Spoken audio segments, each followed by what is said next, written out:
Coming up on this edition of the Newsfeed. Smartphones have changed the world of dating, but not without risk. Find out how you can stay safe next. Plus, Radford University offers an early retirement package for some faculty. Find out who is eligible coming up. And a longtime Blacksburg business closes after 3 decades. Find out why next. All that and more on this edition of the Newsfeed.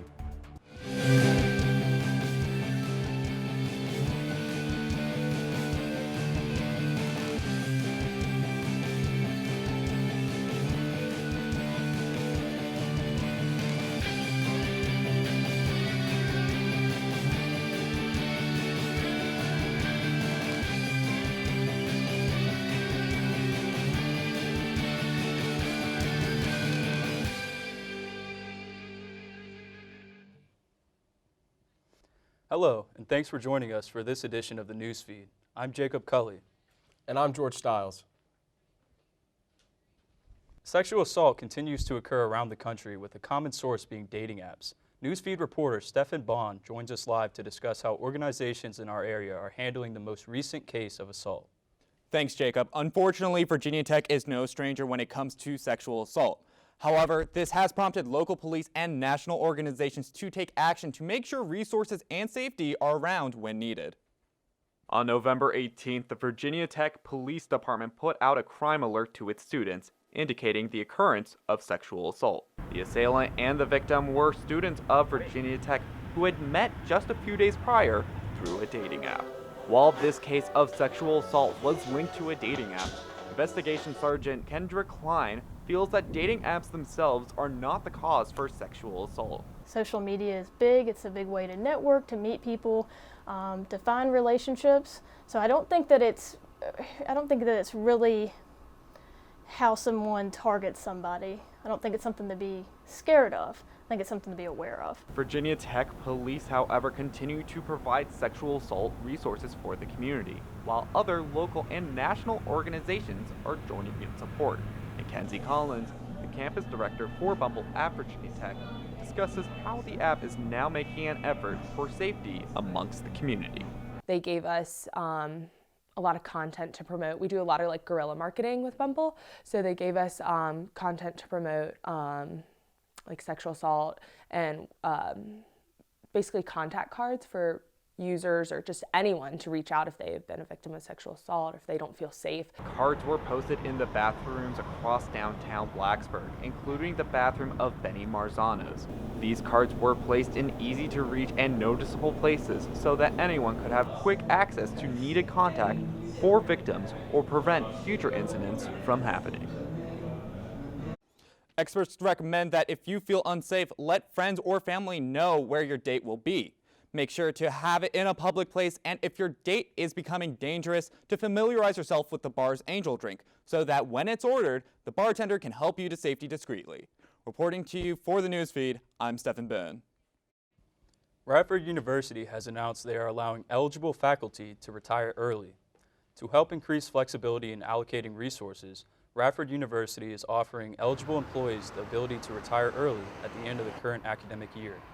Interested faculty must be at least 50 years old with at least 15 years of service at the university or a minimum of 15 years in the Virginia Retirement Service. Applications are due this week, and those accepted will be notified by administration by email by December 16th.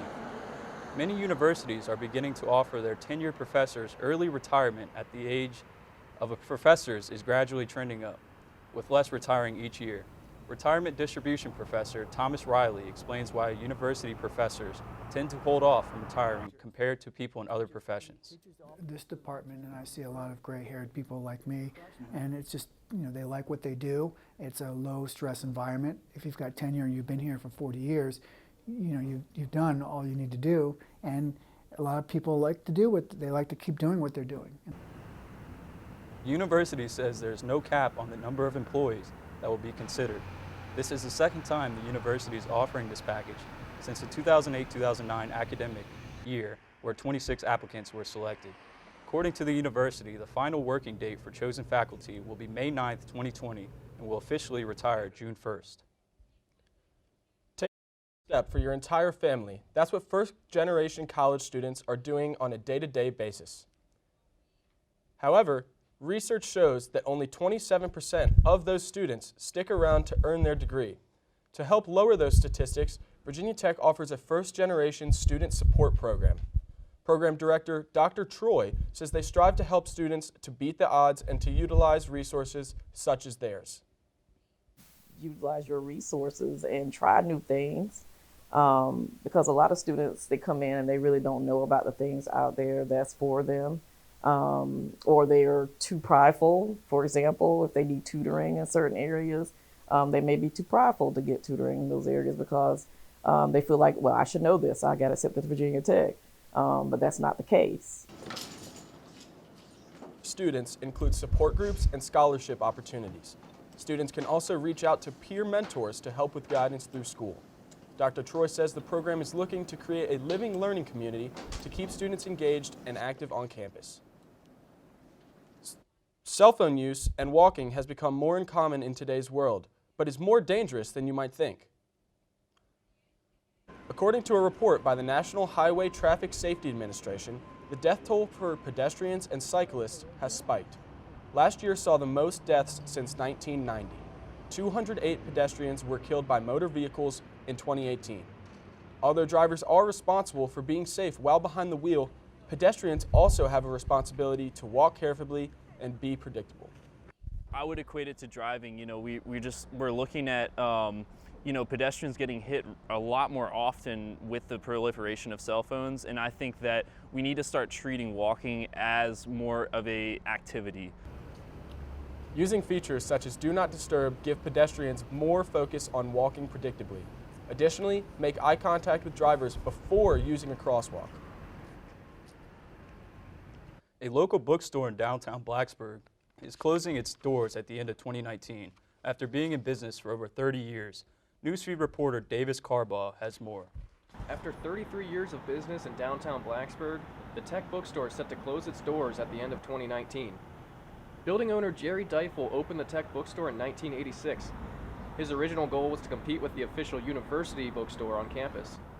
Deifel created inventive techniques to lower prices on books and bring in new customers. However, over the years, internet sales and new competitors like book holders have made sales more difficult for the Tech Bookstore. Before the internet, you had no choice but to go to your either on-campus or off-campus bookstore to get your book. I mean, where else were you going to get it,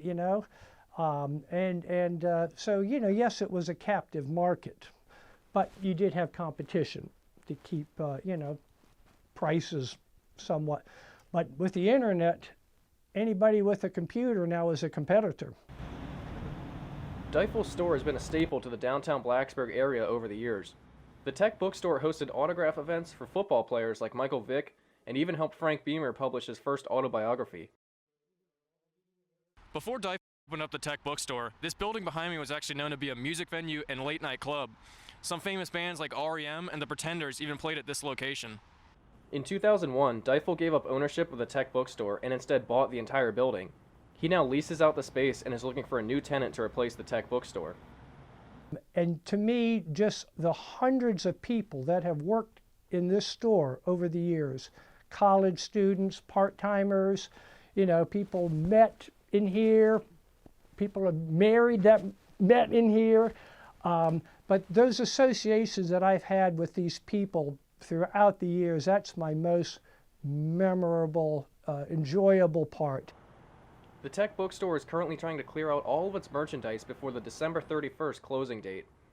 Deifel continues to search for a new tenant for the building space downtown. In Blacksburg, an old tree and new development meet in an unexpected way. An oak tree in front of the old Blacksburg Middle School property has roots in the community's history, but its narrative comes to an unexpected end as Midtown Development repurposes the land. 1976 marked the United States bicentennial, which celebrated the 200th anniversary of the nation's inception. Blacksburg Middle School class of '76 buried a time capsule filled with historical gifts for the students of 2076. A once small oak tree was planted on top of the capsule to seal the memorabilia and was left untouched until this year. In 2016, Montgomery County Public Schools sold the land to the Midtown Redevelopment Partners. However, The new construction will result in the tree being cut down 57 years earlier than planned. An official from Montgomery County Public Schools explains how the developers are respecting the memories of the old Blacksburg Middle School. Significance in the county for such a long time. Blacksburg's always been really proud of their public schools as well as of Virginia Tech. And so something like that tree that has been standing there on that vacant lot for more than 20 years really stands out for the community.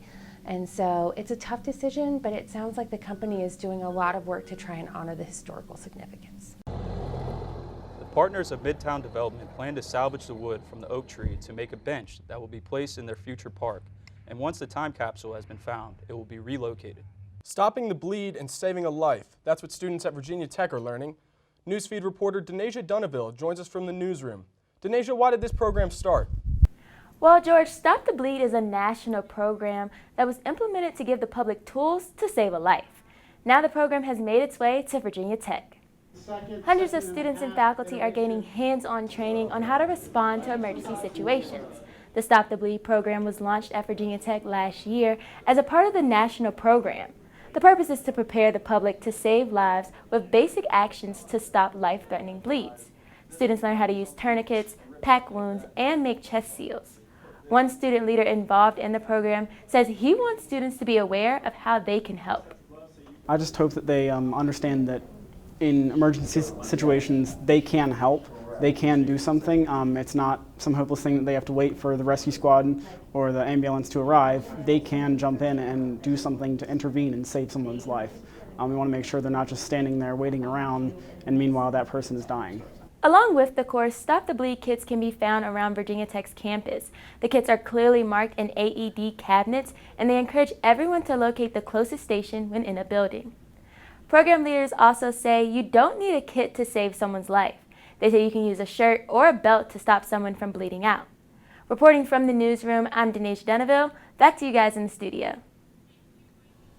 Just ahead on the newsfeed, Virginia Tech students are getting hands-on experience at the new Copenhagen Sheep Center.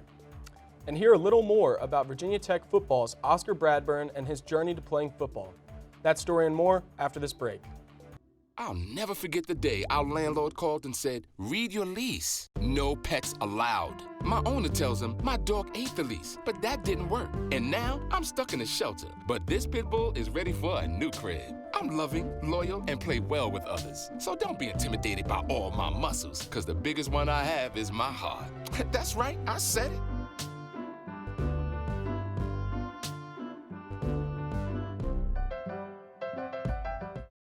Hey, look, it's those guys. Are you good to drive? I'm fine.